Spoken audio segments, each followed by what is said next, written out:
Bonjour à tous et bonjour à toutes. En mars 2019, Julie Douib était assassinée par son conjoint. Jeudi dernier, le procès de son meurtrier s'ouvrait aux assises de Haute-Corse à Bastia. Le même jour, la ministre de l'égalité homme-femme, Elisabeth Moreno, pointait du doigt les défaillances d'un autre rapport, celui du drame de Mérignac. Suite à cela, elle a annoncé de nouvelles mesures pour lutter contre les féminicides. Aujourd'hui, avec Actualis, on va parler des 6 nouvelles dispositions pour lutter contre les féminicides.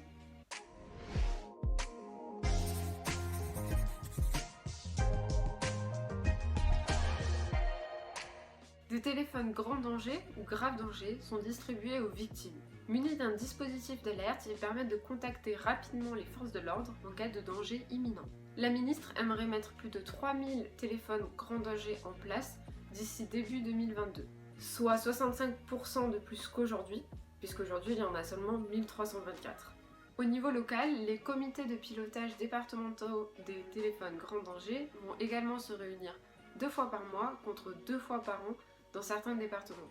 Un fichier des auteurs de violences conjugales va être créé, mais surtout partagé entre la police et la justice.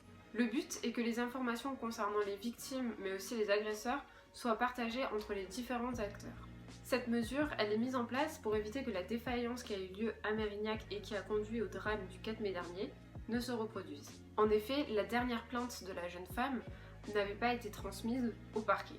Le but de ce fichier est donc de partager les informations. Elisabeth Moreno souhaite également que le contrôle de la détention et de l'acquisition d'armes pour conjoints violents soit renforcé. Cela car la plupart des féminicides sont l'acte d'hommes qui étaient armés. Le fichier national des personnes qui sont interdites d'acquisition ou de détention d'armes va donc être élargi. 3 autres mesures viennent s'ajouter à celles que j'ai développées auparavant. Le renforcement au recours du bracelet anti-rapprochement, la création d'une instance nationale pour connecter les associations de victimes, le renforcement des instances locales de pilotage et de coordination pour lutter contre les violences. Merci à tous et à tous d'avoir regardé cette vidéo, je vous invite à nous suivre sur les réseaux sociaux.